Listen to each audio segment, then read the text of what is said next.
निपुण, क्या जानकारी मिल रही है सुप्रीम कोर्ट से? रूबिका, अभी तक justice DY Chandrachud, justice Suryakant और जस्टिस पीएस नरसिम्हा की बेंच बैठी नहीं है, इसलिए अभी कोई डेवलपमेंट तो नहीं हुआ है। एक बार जब बेंच बैठेगी, हो सकता है कई बार 10:30 की बजाय कुछ समय लग जाता है जजों को असेंबल होने में, तो जब बेंच बैठेगी तब हो सकता है कि कोई पक्ष मेंशन करे और समय की मांग करे या जल्द सुनवाई की मांग करे। तो निपुण, एक बार फिर से दर्शकों के लिए मैं चाहती हूँ, क्योंकि अब 10:30 बज चुके हैं, नए दर्शक एबीपी न्यूज़ के साथ जुड़े होंगे। आज सुप्रीम कोर्ट में किन मसलों पर सुनवाई होने वाली है, मेरा पहला प्रश्न। एक सेकंड रोक रही हूँ। विशाल सिंह ने कोर्ट में रिपोर्ट पेश कर दी है। Survey report assistant court commissioner Vishal Singh ने पेश कर दी है। अब बनारस में इसका अवलोकन होगा।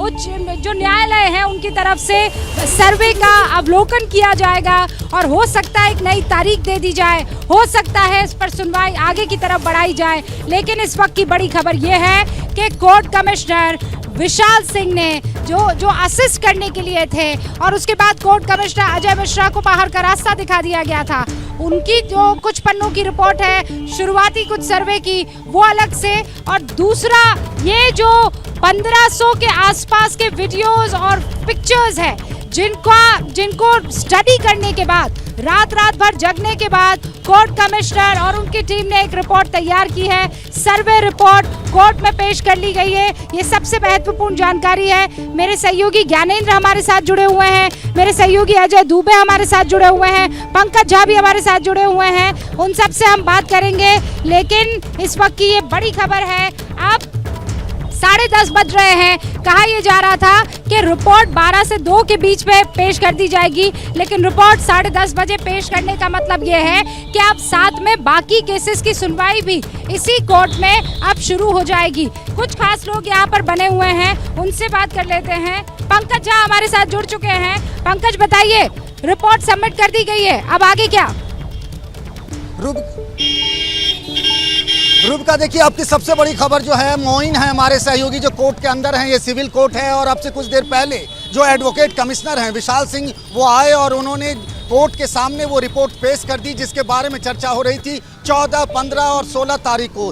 3 दिनों में जो ज्ञानवापी मस्जिद परिसर के अंदर में जो सर्वे का काम हुआ था, उस सर्वे के एक डेडलाइन टाइमलाइन के साथ विशाल सिंह ने इसी कोर्ट के अंदर, ये वाराणसी डिस्ट्रिक्ट कोर्ट के अंदर में जो है, उन्होंने अपनी रिपोर्ट पेश कर दी है। 12 पन्नों की रिपोर्ट है, उसके साथ कई सारे एनेक्सर भी लगे हुए हैं। अब इस रिपोर्ट के जमा करने के बाद आगे क्या होगा रूबिका, उसके बारे में हम बताए हैं आपको कि कोर्ट में तारीख दी जाएगी और तारीख में जो कोर्ट ये जो सर्वे जो रिपोर्ट है उसकी जो फाइंडिंग है उसके बारे में चर्चा की जाएगी। जो इंतजामिया मसाजिद कमेटी के लोग हैं या फिर मुस्लिम पक्ष के लोग हैं, उस फाइंडिंग पर उनकी भी आपत्ति या एतराज़ जो भी होगा वो दर्ज की जाएगी, फिर उस पर सुनवाई होगी हिंदू पक्ष भी। तो मामला अभी लंबा चलेगा, लेकिन अब तक की सबसे बड़ी खबर ये है कि वो रिपोर्ट जिसके बारे में इतने दिनों से चर्चा हो रही थी और पहले 17 तारीख की डेडलाइन थी, वो रिपोर्ट आज कोर्ट के सामने पेश कर दी गई है।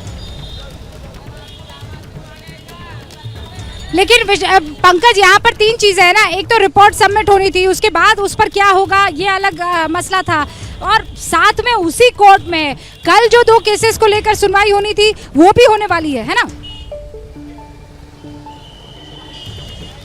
जी हाँ रूबिका, लेकिन उसके लिए 2 बजे का वक्त होता है, जब आम तौर पे जो सिविल जज हैं रवि कुमार दिवाकर, उनके यहाँ 3 याचिकाएं हैं। और मैं बताऊं 3 याचिकाओं के बारे में विस्तार से कि पहली याचिका तो यूपी सरकार के जो सरकारी वकील हैं उन्होंने दी है, जिसमें मछलियों को शिफ्ट करने की बात है। इसके अलावा नमाजियों के लिए वजू के इंतजाम करने की बात है। दूसरी, रेखा मंजू और सीता साहू जो हैं, 3 हिंदूवादी जो हैं, उनकी तरफ से अपील दी गई है कि वहाँ पर जो सर्वे किया जाए, जिस जगह पर शिवलिंग मिला है माफ़ कीजिएगा, और साथ ही नंदी के सामने जो मस्जिद की दीवार है वो गिरा दी जाए। रंजना अग्निहोत्री की एक तीसरी अपील है, जिसमें जो वो शिवलिंग मिला जिसको वो विश्वेश्वरनाथ महादेव कह रहे हैं, उनकी पूजा अर्चना की इजाज़त दी जाए। तो 3 अलग अलग याचिकाएं हैं जिन पर करीब 3 बजे के आसपास कोर्ट के अंदर सुनवाई हो सकती है। रूबिका, 3 बजे के आसपास इन 3 अलग अलग केसेस पर सुनवाई होगी। लेकिन इस वक्त की बड़ी खबर पंकज ये बता रहे हैं कि सर्वे रिपोर्ट को बकायदा सौंप दिया गया है कोर्ट में। अब 2 बजे का वक्त भी बहुत महत्वपूर्ण हो जाता है। और इस बीच में आपको ये बता दूं कि कई ऐसे लोग हैं जो यहाँ पर हलचल को जानने के लिए, समझने के लिए आए हैं। जैसे ये साहब, कहाँ से आए हैं? मैं वाराणसी से, मैं अपने सांसद प्रधानमंत्री जी के संसदीय क्षेत्र से, गांव सभा पनीरा 365 में बुद्धाध्यक्ष भी हूँ और मैं आरएसएस का मंडल। तो आप यहाँ इस वक्त क्या कर रहे हैं? मैं यहाँ हमेशा आता रहता हूँ। मैं यहाँ 14 साल नौकरी भी है। कारमाइकल लाइब्रेरी थी, इसमें जो वाराणसी के कमिश्नर थे, वो गरीबों के लिए लाइब्रेरी खोला गया था, तो इस पर पैसा दे करके लाइब्रेरी कहीं बना दी गई। और बाबा यहाँ हैं, यहाँ के लोगों से मेरा बहुत प्यार है। मैं हमेशा बाबा का दर्शन करते आता रहता हूँ। हाँ, अजय भी मेरे साथ, मेरे सहयोगी यहाँ पर आ गए हैं। देखिए अजय, इस वक्त आपको क्या लगता है, किस तरीके का माहौल? आप तो चप्पा चप्पा वाराणसी का घूम रहे हैं। देखिए, ये माहौल सर्वे का जो दिन है, आज रिपोर्ट जमा करने का दिन है। मैं हो चुकी रिपोर्ट जमा हो चुकी। सुबह जब अंदर गया था, अंदर जो मैं देख के आया, बाहर जब मैं लोगों से मिल के आया, आज कोई ऐसा है ही ना जो इसकी चर्चा कर रहा। कोर्ट जो अंदर परिसर है, नंदी के पास जो भीड़ लोगों की नंदी के कान में कुछ कहने, उसका आशीर्वाद लेने आ रही है, इशारा करके आपस में चर्चा कर रहे हैं कि ये वो हिस्सा है, अंदर ये मिला है, ये सारी बातचीत। नंदी के दर्शन कम हो रहे हैं, नंदी किस ओर देख रही है उसके दर्शन ज्यादा इस वक्त हो रहे हैं, ये बात सच है।